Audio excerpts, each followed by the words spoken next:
आज हम लोग फिर से 2 दिन के बाद कुशक ड्रेन पे फिर से खड़े हुए हैं और जब ये कभी ड्रेन बना होगा, बनाने वालों ने ये नहीं सोचा कि आने वाले समय में जब ये भर जाएगा तो इसका डिसिल्टिंग कैसे होगा। और आप देख रहे हैं कि जो आसपास की पूरी कॉलोनियां कई फुट पानी से भर जाती रही हैं। पॉश कॉलोनियां यहाँ हमारी सांसद हमारे साथ में खड़ी हैं और उनमें पानी भर जाता तो किसी के पास समाधान नहीं था कि ये आखिर पानी खड़ा है, कहां से इसका डिसिल्टिंग पेंडिंग है और किस तरीके से उसको चेक किया जाना चाहिए। आप देख रहे हैं कि आज इस पूरे ड्रेन पे हमने कट लगवा करके इस पे इतना बड़ा ये नाला है और इसमें किसी भी प्रकार के सफाई का कोई प्रोविजन रखा नहीं गया था।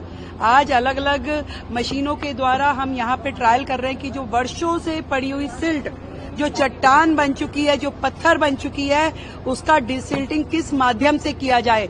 हमने अपनी सरकार की सारी प्रकार की मशीनरी को यहाँ आज बुला रखा है। यहाँ पर फायर की मशीनें भी लगी हुई हैं, यहाँ पे दिल्ली सरकार वाली भी है, पीडब्ल्यूडी से सुपर सक्कर, एवरी मशीन इज हेयर कि किस तरीके से उस सिल्ट को काटा जाए, उसमें से उसको डीसिल्ट किया जाए। और भी हमने अलग अलग एजेंसीज को यहाँ इन्वाइट किया है कि वो हमें इसका समाधान दें कि किस प्रकार से इस सिल्ट को हम रिमूव कर सकते हैं इस ड्रेन से, ताकि आने वाले मौसम में जल भराव की दिक्कतें शहर में ना हो।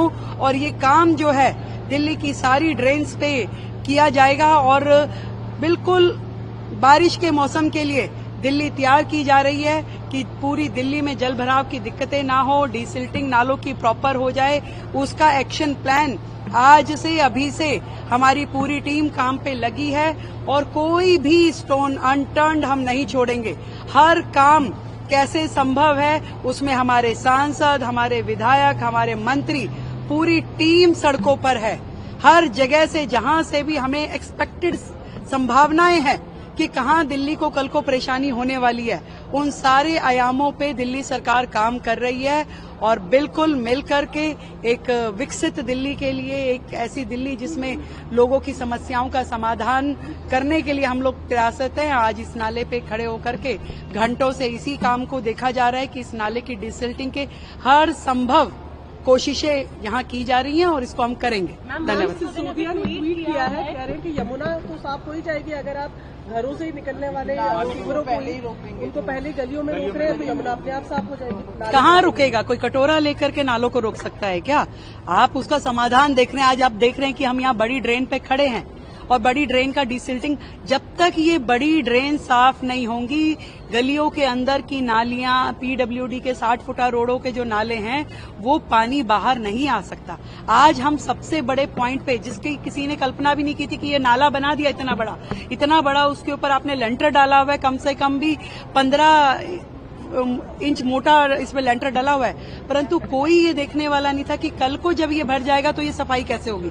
तो आज सारे एक्सपेक्ट अगर वर्किंग हो रही है, आज यहाँ हम लोग सड़कों पे खड़े होकर के काम कर रहे हैं, तो ये समझिए कि हमारी जो वर्किंग है वो बिल्कुल जमीन पे खड़े होकर काम करने। हम कोई ऐसी कमरे में बैठ करके अपने ताकीदें नहीं कस रहे हैं कि आपने क्या कह दिया और क्या नहीं कह दिया।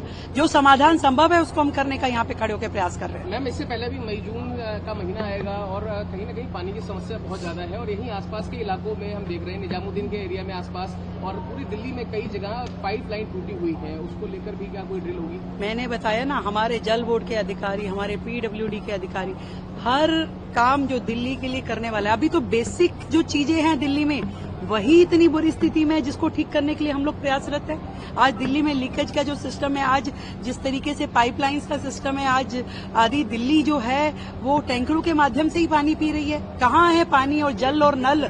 नहीं है। इन सुविधाओं को क्रिएट करना पड़ेगा और सरकार जो अब आई है वो डबल इंजन की सरकार मोदी जी के नेतृत्व में इन कामों को करने के लिए संकल्पबद्ध है और कर रहे हैं। हमने जीरो से शुरू करके इसको पूरा जिस लेवल तक लेके जाना है उस काम को दिल्ली सरकार करेगी।